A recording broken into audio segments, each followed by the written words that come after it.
grin, and above all, you love making your bookie cry?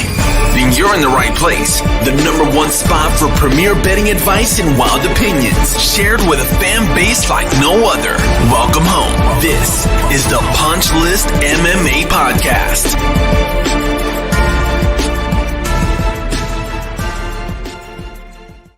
What's going on, ladies and gentlemen? This is the #1 Drew Dober podcast in all of the land. I mean, the intro still gets me hyped. Dude, it is a hyped intro. I'm stoked. Yeah. I appreciate you being here, especially on the curtails, whatever it is, of a sensational knockout win of the Gladiator, Ricky Glenn, this past Saturday, UFC Vegas 80. Congratulations on a big dub, bro. Thank you. It was, man, I'm be honest, is what I was expecting.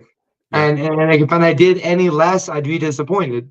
Yeah. So, we needed that win after a loss, but it's not so much the outcome that I'm excited about. It was the process that I'm excited about, because that process is going to bleed into my next fight. And, man, we got some big things coming. Okay. I see. I want to talk about that. And you always do such a good job of segueing me into stuff, but then I lose track of where where I thought we were going, because then you mentioned that. All right. So let's talk about this now that you've brought it up. That's always the question, right? As soon as you win a fight, everybody's like, how soon do you want to fight again? All that kind of stuff. And I know with you, the answer is as soon as possible. Yes? Yeah. Okay. Now I ask every time and you never give me anything. This is the beauty of this. I can't tell you how many DMs, text message, and phone calls I get going, when's Drew fighting next? Who's Drew fighting next? And nobody believes me that I never know. Can you confirm that I never know? You never know. I mean, you know pretty much what I know, and that's nothing. Yeah. You sometimes you'll tell me the day it gets announced for everybody else, so that way we can get with James and get you a graphic made to post on Instagram. That's about it, right? I literally have maybe not even a 6-hour lead time, if that. Yes? Right. Yeah. I mean, you have literally an hour ahead of than what I get. Okay. I mean, it's so funny.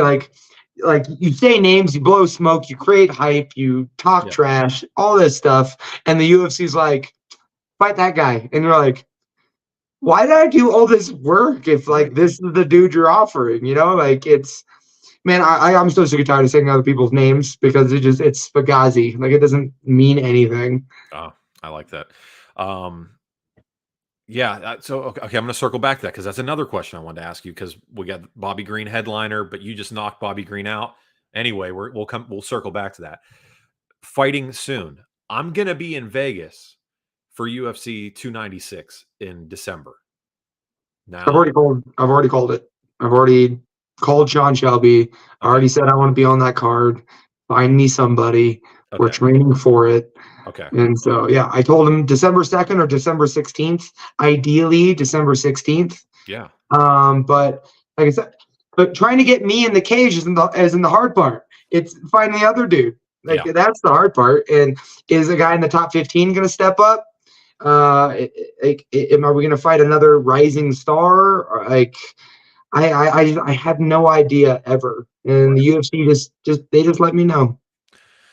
Well, I would prefer. Well, see, here's the thing. So if you fight on December 2nd, I still need you to come back out to Vegas for the 16th, so we can have a year-end party. Because I mean, we can indulge in burgers and wine and food if that's the case. Okay, all right. So it's important to me that just if you're in Vegas on the 16th, we'll just somehow we link up. That's kind of the thing.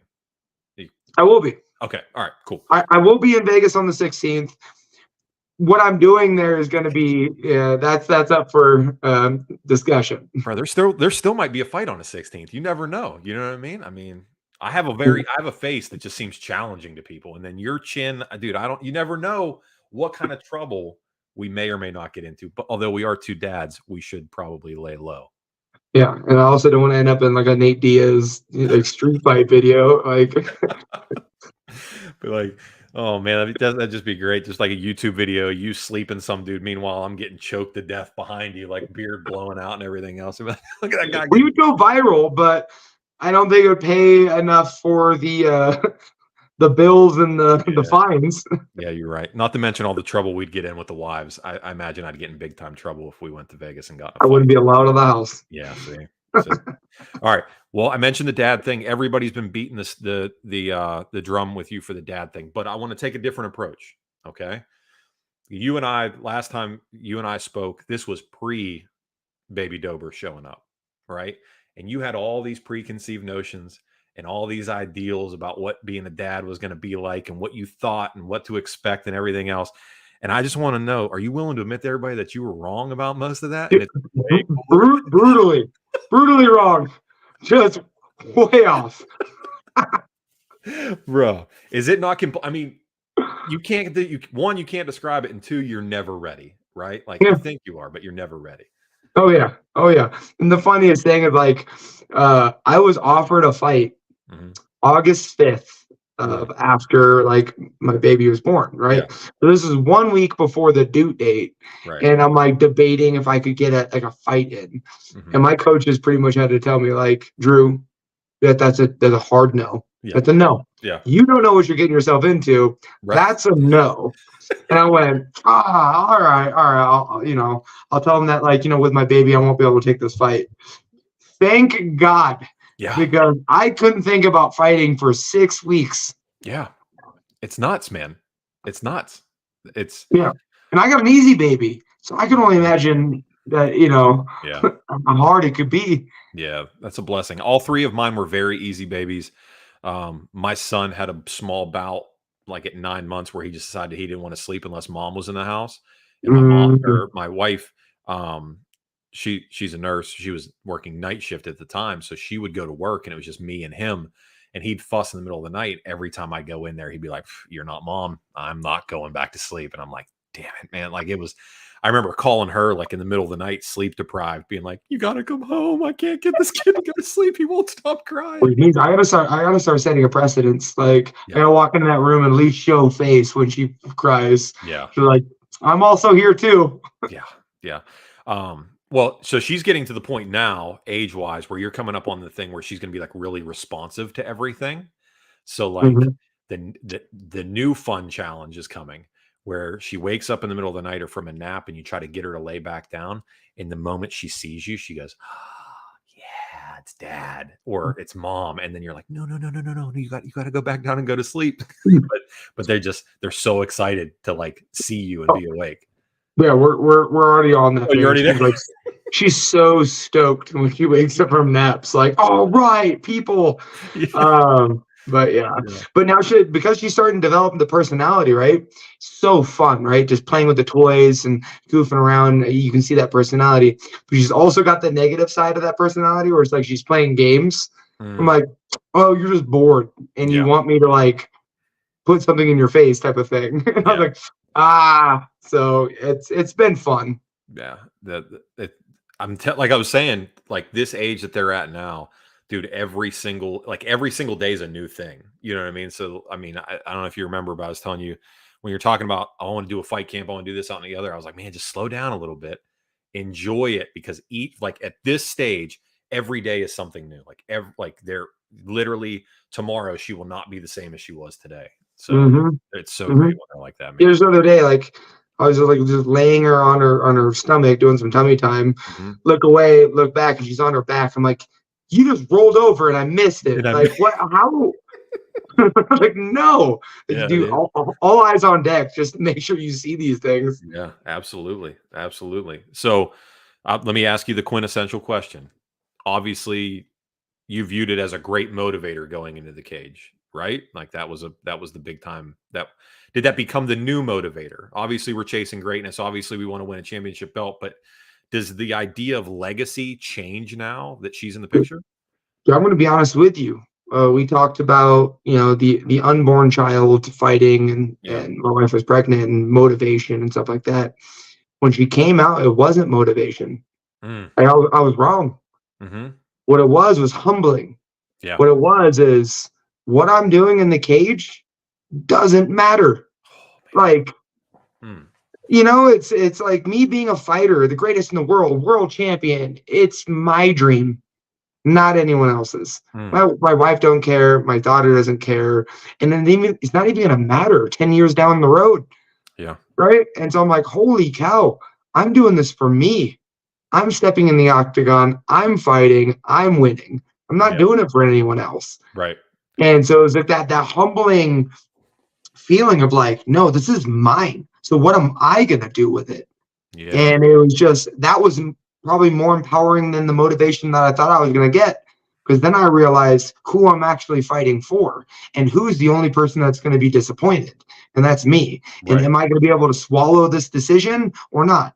And so then it just comes down to, I'm not doing it for my wife. I'm not doing it for my daughter. I'm not doing it for the fans. I'm not doing it for you. I'm not doing it for my neighbors. Right. I'm getting off that stool, entering a third round with a monster because that's what I want to do. Right. And you can't take that away from me. Yeah. Yeah. Ooh, I like that. I like that.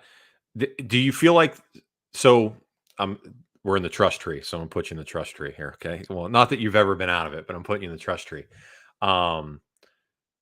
I typically don't bet on fighters after they have a kid, their first kid, because I personally, again, just being a degenerate gambler, I feel like I know how it changed me as a person, and it made me like a little bit softer. You know what I mean? Like I didn't get teary-eyed watching commercials for the Olympics prior to having a kid, but now, you know what I mean? I mean, Finding Nemo can catch me on the right day. You know what I mean? And then things get soft. And you see like a lot of, and I respect everybody that steps in the cage, but a lot of guys, Cowboy being one of them, who you've mentioned several times over the last week, when they had a kid, like pre-kid, after kid, things really changed. Cub Swanson, 7 in a row, featherweight division, had a kid, had 3 kids, and then went on a huge skid. It happens. So again, all that to say, we're in the trust tree. I did not bet on you this weekend at all. I kept my money out of the equation altogether because I was worried that I jinxed you against Matt Frivola because I'm superstitious. And then 2, I was like, he just had a kid. I have to stay away from this. Which is completely understandable. Okay. Now, I'm just going to rebuttal and be like, well, that is why I'm so like, it's just an example of me being mentally unstable. Because before the kid, I mean, I'm getting choked up at the end of Con Air. Right. Like, I don't even have a kid, and I'm like, oh my god. And so that's just who I am. Right. And so then I'm not a badass. I'm sorry, I'm to admit this to all my fans out there. I'm not a badass. Yeah. I'm just mentally unstable, and I have so much fun giving other people concussions. Right. So we don't need to be hard. I'm coming into playtime, and Sonia has taught me the importance of playtime. Yeah. So that's why I got better. Oh man, I love it too, and I think it's key, and I think it's probably testimony because I know you, much like myself, you like to work on you a lot, especially the mental aspect of things. So I think being able to arrive at a realization like that comes from being in a healthy place mentally. I know you're kind of like a water to a duck kind of thing when it comes to setbacks. After the Frivola thing, when I talked to you that day, you were all hyped, right? And you're like, I might just go take a nap. I might, I'm just going to chill, whatever. And then obviously the loss. And then afterwards, has the mentality changed? Did the mentality change, pre-fight, during fight, post-fight? Like how quickly have you made these adjustments, or were any adjustments made at all? So what I've been telling people is after that fight, we got back in the locker room. My coaches obviously were like a little silent. They were kind of they didn't know what to say to me. Yeah. And the first thing that came out of my mouth after a 45-minute silence was, I didn't get caught. And my coach was like, what? I'm like, I didn't get caught. Something happened. Yeah. I gave that to him. Yeah. Right? Like, we're not dismissing it. Yeah. Like, something happened. Right? Let's figure it out. Right. So I went back and I watched that fight. And then I wrote on my Twitter, I was like, all right, I got hit with a Superman punch, made a poor decision, this and this and this. Then I went back and watched the Bobby Green fight. I was like, okay. Previous fights, Terrence McKinney. Then I went back and watched my very first knockout in the UFC. I watched my fight trying to get into the UFC. I watched a couple of regional fights that I had, and I've left a little bit behind. So what happened was I started believing what Twitter was saying. Right. I started believing into my own hype. I brought a left hand and a chin in that fight, but that's all I wanted to use was a left hand and a chin. Bobby Green was piecing me up, and I found the left hand, right? But that's not what started the knockout record, right? That's not what I should have brought to my Matt Frivola fight.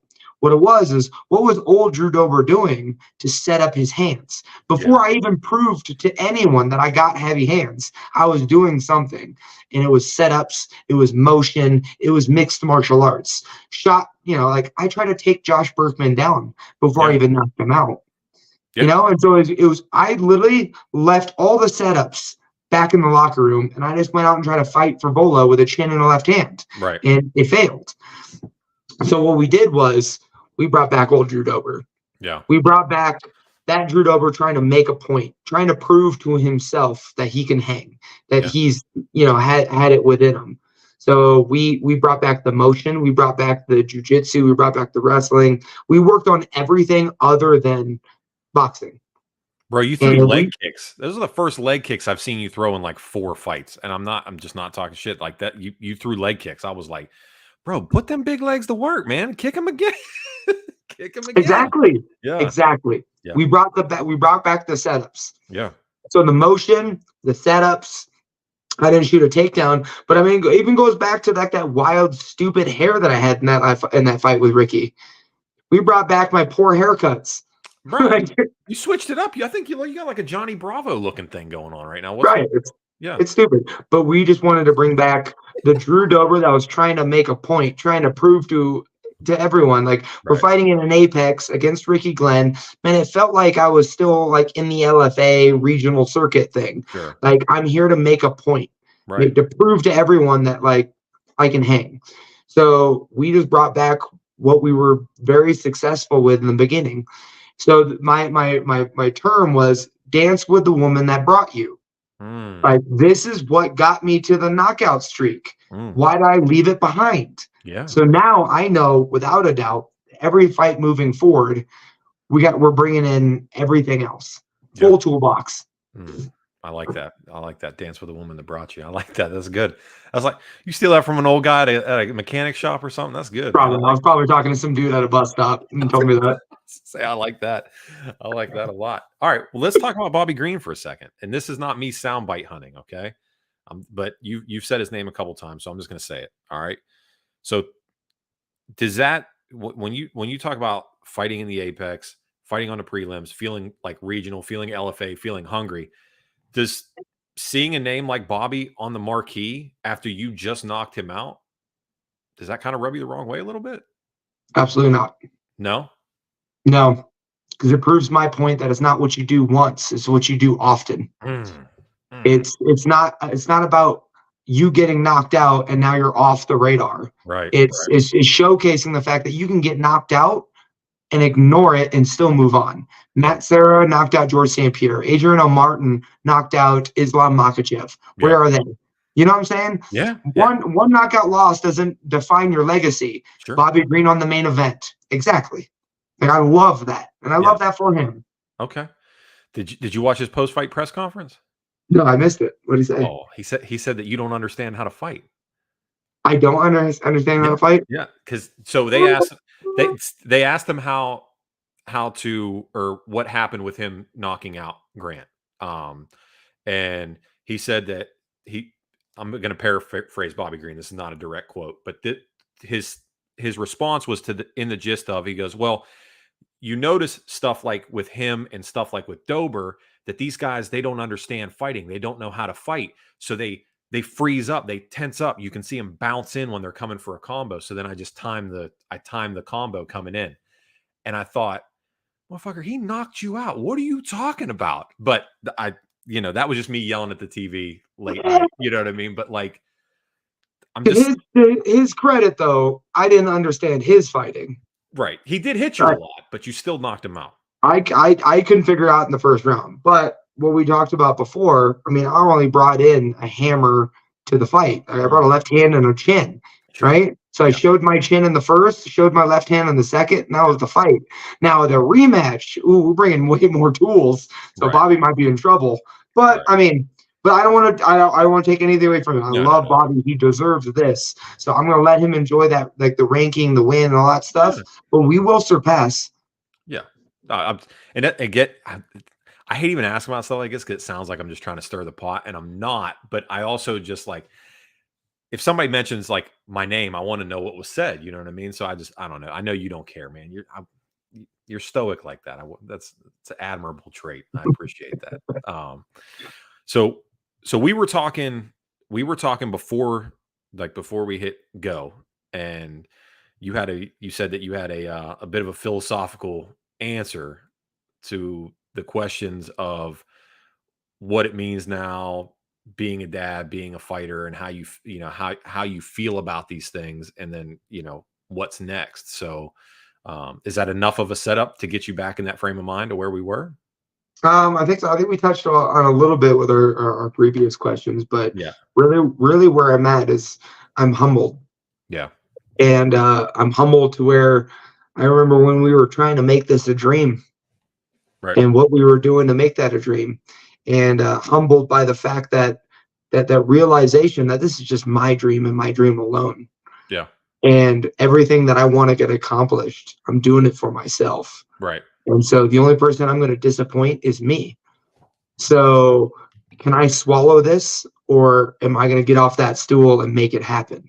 Right. You know? And Yeah. it's like you can fail for other people, but I can't fail for myself, right? Mhm. Like, so it's what Sonia, my daughter, has taught me is what I truly want. I want for myself, and it's a Right. very selfish and arrogant mindset to have.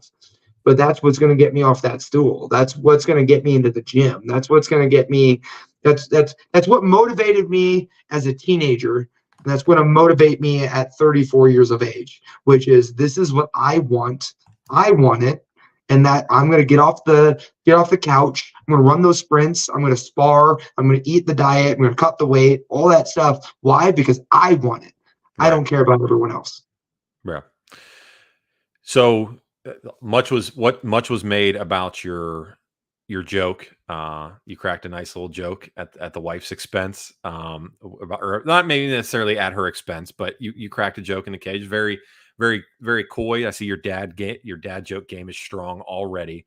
Um, you know, sh- we talk about a lot about your daughter already, but man, were you in there for the delivery? Like, did you get to see the magic happen? Oh yeah. Yeah, dude. Wow. Yeah, right? Right? Fucking A. Yeah. It's wild, right? It's all you can say. And I'm just a fly on the wall, just watching like all of it going down, going, I'm just meaningless. Yeah. Yeah. It's crazy. And then, I mean, correct me if I'm wrong, but like for me, um, like when my wife was pregnant, man, I mean, I thought she was the most beautiful thing. I mean, I thought she was the most beautiful thing I ever saw anyway. And then she got pregnant, and I was like, dude, you've somehow elevated that. And then after giving birth to my child, I was like, you just like, what do you want me to do? You know what I mean? Like, you never have to walk on a puddle again. What do you want me to do? You know what I mean? Like, do you feel the same way? Did it like elevate everything for you? Yeah. I mean, and it didn't stop. Not only did she give birth to my child, she kept that child alive and flourished, started back at work full time. And now she's cooking, she's cleaning, taking care of my daughter, and bringing home a paycheck. Bro. I'm over here going, man, I can't lose this fight or I'll get a divorce. Right. Like, what Yeah. am I bringing to the table at this point? Yeah. Yeah. I Do you sit back and you go, like, what did I do to deserve this? Have you had that conversation with yourself? What have I done? Like, how do I deserve such a thing? Have you wrestled with that yet? I'm just lucky. I'm Yeah. just lucky. I won a lottery at some point, and Yeah. I'm acknowledging it and just trying to be grateful. Yeah. Absolutely. Absolutely. All right. So December 16th, Vegas. It's going down. Um, you may or may not get into a fight then, right? Hmm. Okay. Hmm. Um, I know you've said a million people's names. I know you have, but you know me, I love playing matchmaker for you. I'm going to be honest with you. I don't think Chandler wants it because he could have had it by now. Yeah, no, he's not gonna have it. Well, but also, I don't bring the red panty night. Yeah. So I mean, if he's gonna just like sail off in the sunset with a fight with McGregor, like more power to him. Like I hung out with him on International Fight Week, and I straight up told him like I would love to fight you, but you deserve that Conor fight. Like I mean, he deserved it, and if he wants to be patient and wait for that fight, like power to him. Right. But I mean, I told him straight to his face, like, but I would though. Right. Well, did he like tense up or anything like that, or was he just like, was he chill still, or what's that dude's energy? He seems sporadic, man, like shifty almost. I don't know. He's real intense. Eyeballs are like, he doesn't blink. He's like a horse. Yeah, I don't know. I'm just unapologetically myself. Right. So I don't think I even wondered how he responded. I was just like, yeah, I want to fight you, but I can understand that you don't. You got that freaking golden retriever energy, man. I wish I had it. I don't Dude, have that, man. Strong golden retriever energy, just in your face all the time. Bro, how's your dog, by the way? Is the dog good? Dog adjusting to the baby well? He's killing it. I mean, it was an adjustment when I brought her home. Yeah. Like he was like super interested in trying to figure it out, but now he just completely ignores her. Like he's like, all right, just another ornament in this house. Yeah. So to go back to that, I think Joel Alvarez. I feel like that's, or Joel, because I got to say it all fancy. I think. I mean, I don't. Diego doesn't want it, right? Because he backed out the first time. So Diego, twice. Yeah, that's right, twice. So Diego backed out twice.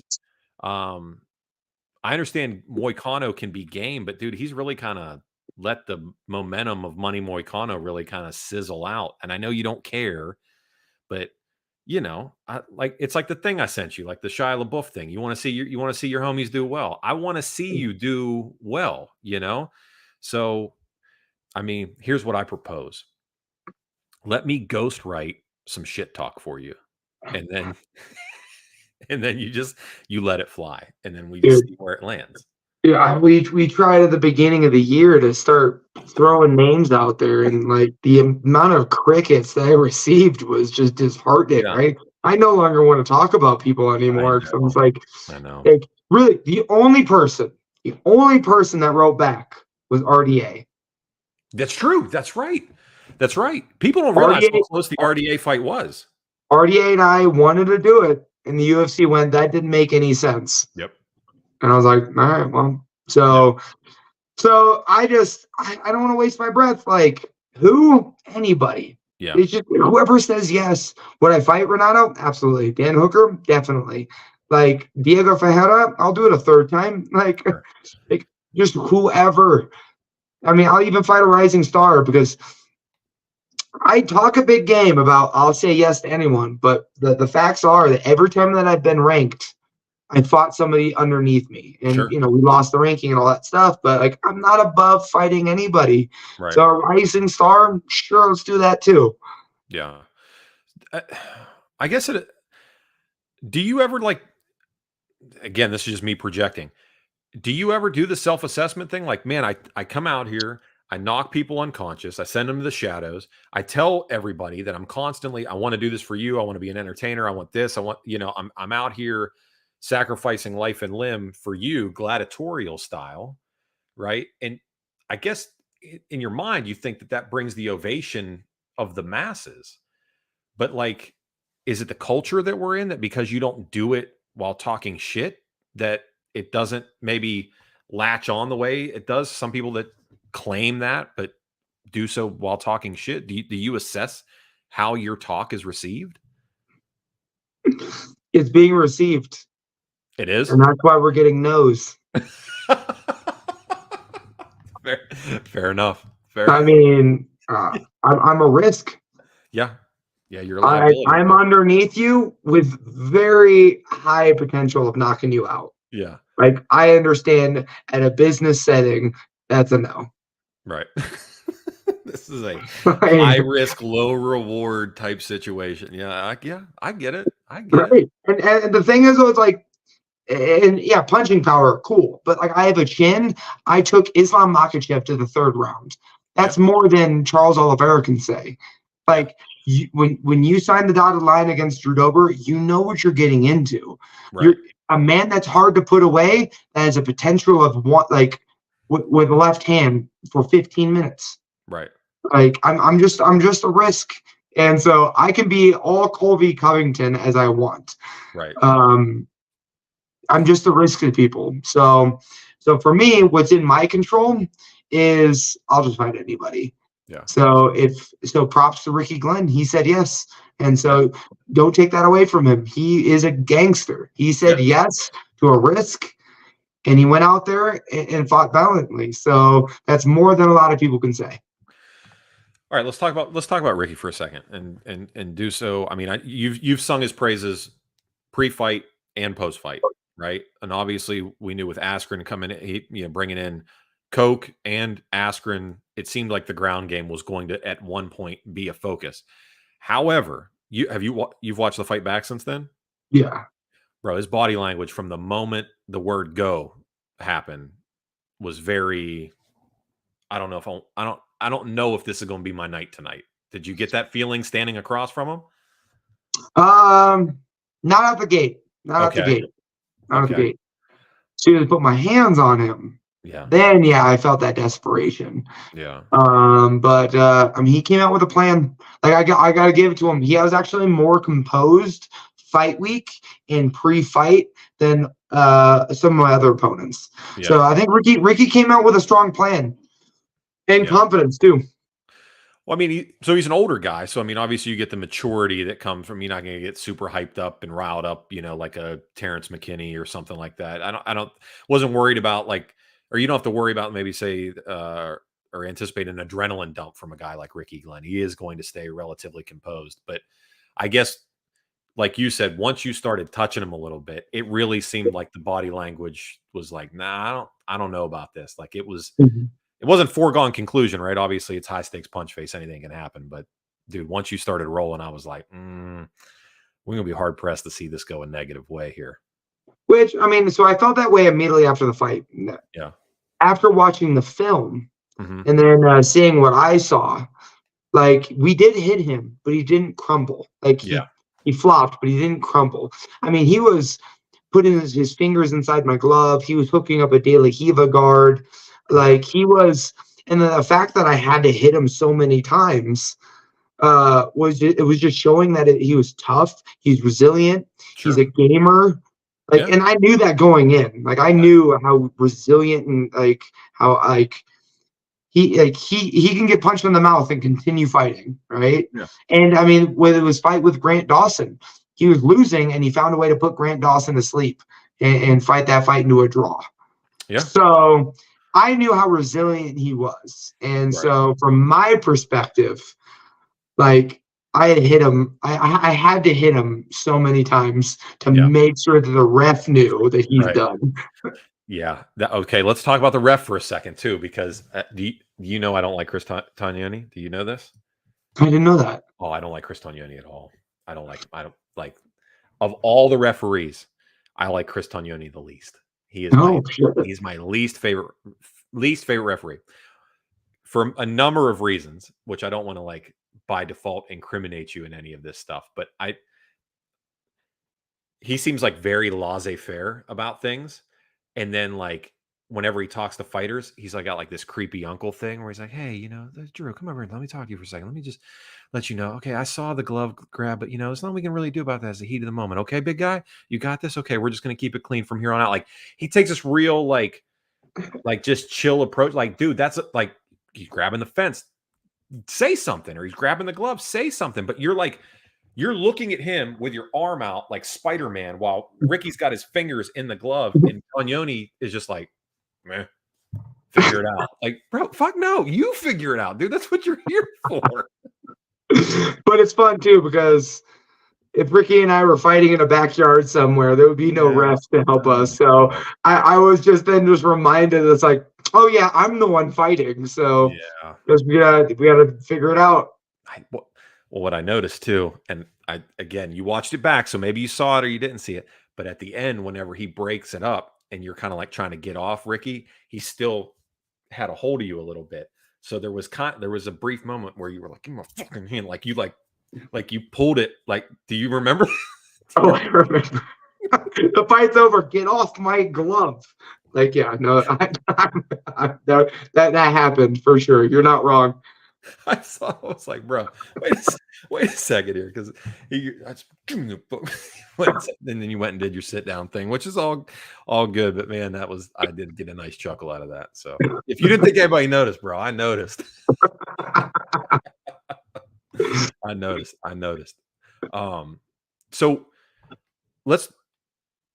did you do all your own nutrition for this fight? You look super lean, by the way. Like, you looked really lean going in, and you look lean now even. Like, yeah.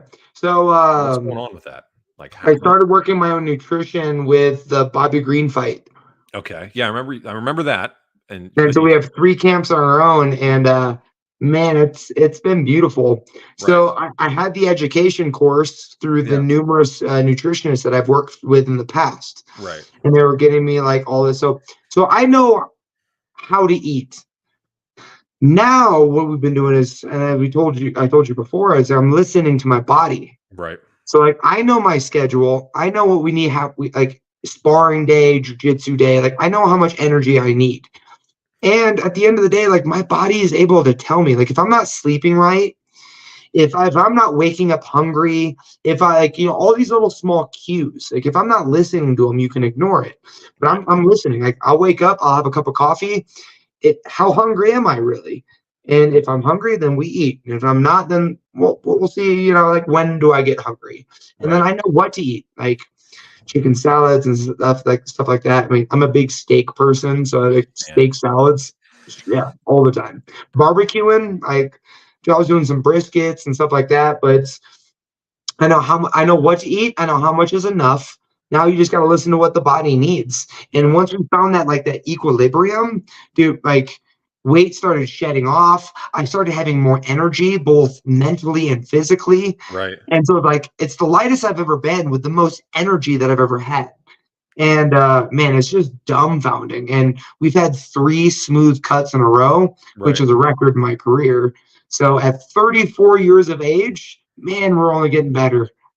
Well, I saw you at weigh-ins, and like I said, you look leaner than I've seen you, and then you look lean now. Like, you've even got you've got the line, like there's your facial structure has like changed a little bit too. Like, you're even leaning out in the cheeks. So either you're doing the jazzercise thing, or something's going on here. Like, so is it diet related, or what are we doing? Are we leaning into our assets? What do we got going on? I think it's just diet related. Okay. In my 20s, man, I had an eating disorder, and I was living the Patty Pimblett life. Yeah, I remember. Yeah, so like, I don't know if you've seen the pictures of me when I first entered the UFC. Like, I look gross, bro. And everyone's like, man, what you?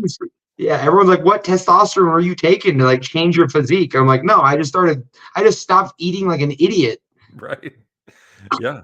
Well, I mean, that's how what'd you say your nickname was? Almost Donut, right? Donut. Yeah. Yeah. Dude, so you said you're 34. You got a birthday coming up, right? No, yeah. 1 foot in the grave. I'm gonna be 35. Wow. That's everything changes age. You know that, right? Shit gets weird at 35. You gotta start getting your balls checked and all kinds of it sucks, man. It sucks. Fingers in your butt. You gotta figure all that stuff out. I mean, depends on what kind of lifestyle you're living now, bro. I mean, it might not be your friend. I mean, Touche. I mean, it just depends. There's no life shaming here. I mean, it just depends on how you're living your life, man. But look, man, I'm not going to keep you. I know you got a newborn, you got a wife. When baby lays down, that's your time to go be a husband and recharge and relax. So, like always, I'm just going to publicly say, and I'll tell you on the side too. I appreciate you, man, and I've met a lot of people in this game, and you're probably very short list, but you're probably one of the only people I actually consider a friend as well. And I'm telling you, man, I was overjoyed to see you win on Saturday night, like I always am. But I know how much more this one meant to you, and I can appreciate that. I can appreciate what you've done and what you continue to do and your personal growth and all these things going on. So, man, I just, I really appreciate you for this. I appreciate you for your friendship outside of here. So, blessings to you and your family, man. Seriously, I appreciate it. Thank you so much. And I like surrounding myself with real and honest people. So that's why I love your podcasts. And so, yeah, man, I ain't about the life of glitz and glam. I like the real and the mundane. So, man, like this friendship, this podcast, like this is what I enjoy. No, listen, I appreciate it. I'm going to shoot you, since you were talking about barbecue, you know me, clearly I'm a big eater. I'm going to shoot you the YouTube link for my barbecue channel that I watch all the time. So that way you can get some recipes off there. Perfect. I just bought a rack of beef ribs. Oh, yeah. So we're going to figure out how to do that. I'm just checking. I'm going to send you something here in a little bit. So you'll Perfect. have, yeah. But anyway, man, I appreciate you, dude. And I'll talk to you here soon. Okay. Thank you so much, man. Right. Later, buddy. Man, it's my dude. It's good people. It's somebody special if I'm turning the live stream back on. I'm not doing that for anybody, man. I'm so over the video part of this thing. But look, I want to recap this last weekend real quick, just to give you guys something to go off of, let you know where we're at. If you don't already follow me on betmma.tips, go over there. It's completely free. You already know my price point is free. It's my favorite flavor. It's my favorite price point. Any and all things are free. Go to betmma.tips. And if you go to the leaderboard and you scroll down to what am I right now? Number 113 out of 5,829. That's where we're at 113. We're coming for the top spot. We're not going to get there this year because it's a cumulative thing over time. There's people that have been there for years.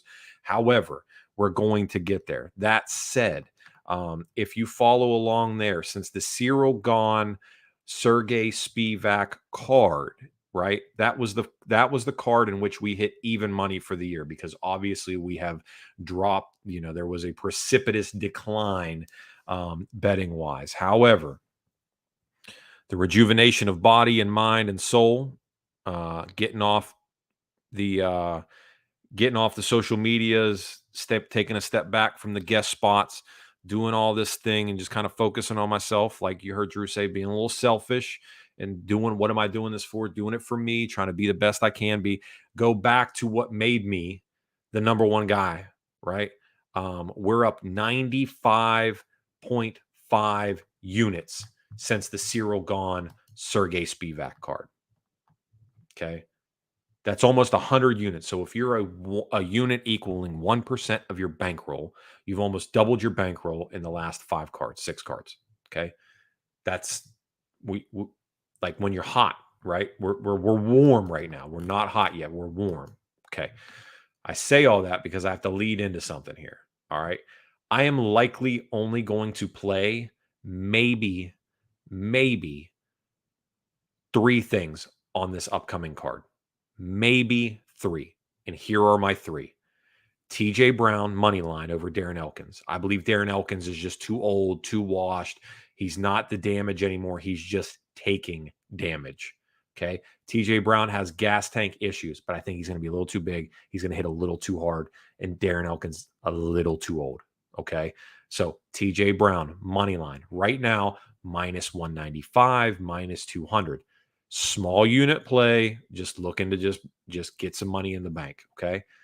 Underdog play for you. Cameron Simon over Christian Rodriguez. I know Christian Rodriguez gets all the hype because of his previous win. However, Cameron Simon, if he doesn't get caught with a guillotine with that weird long neck and low shoulders that he's got, we're big physiognomy folks here. If he doesn't get caught with the guillotine, I think he can get him out of there. If you're on Christian Rodriguez, playing by submission.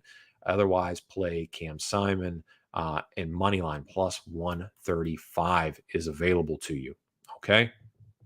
And then last but not least, looking at small props, possibly on Edgar Chairez over Daniel Da Silva. They're going to run that one back. It was lopsided to begin with. The line is steamed all get out, but maybe look at the props once those release. Let me see if they're actually out right now. Usually they come out on Tuesdays. Let me look real quick. I think that they are. Okay, let's look at what his Charez inside the distance minus 160. I don't love that. Charez by TKO plus 185. That's what we were on before, but he almost locked up the submission, if I'm not mistaken. Was the submission that he was locking up? This is where the tape folks are going to get me. They're like, you fucking watch tape and then you'd be able to figure this out. I'm not encyclopedia here. Okay. Those are 2+ money options on Charez. He's not going to win a decision. He's not going to take his kid decision. And then the other actual play is Jonathan Martinez over Adrian Yanez. And I know Adrian Yanez is everybody's golden boy. They love him because the boxing's so smooth, this, that, and the other. But like we saw in the Randy Costa fight and what Rob Font exposed full circle is he's a great hammer and a bad nail. Great hammer, bad nail. Does not like to be hit. Does not want to be in a fight like a dog fight. And Jonathan Martinez can take him there. My concern with Martinez carries the chin high. Carries the chin pretty high. But good leg kicks, good submission skills, better all around mixed martial artist, I believe. So if he can keep from getting clipped on an exit from a combo, I think he throws it together and he gets Adrian Yanez out of there.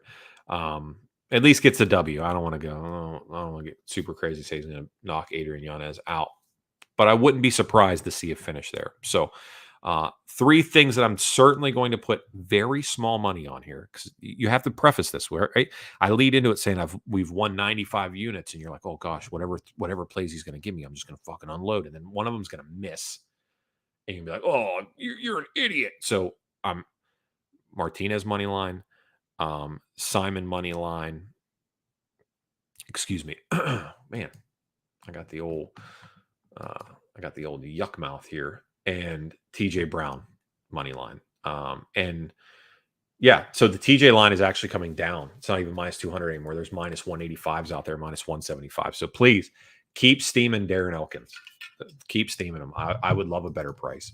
Let's recap real quick what we did last event, and then I'm going to cut you guys loose. This is the longest show we've done in months, almost an hour. Cash on Joaquin Buckley. That was a 6-unit hit. Bill Algeo was a 7-unit hit. Could have been more if I doubled down on him, but we don't want to overexpose. So Bill Algeo hit. JJ Aldrich beat the piss out of Montana De La Rosa. We should have unloaded on that. Orichi Lang, Johnny Munoz under 2.5. Man, I just felt like the whole time we were going to be on the right side of that, and we weren't. And then Abdul Razak Al Hassan and Joe Pfeiffer under 1.5. We barely cashed that, but we cashed it all together.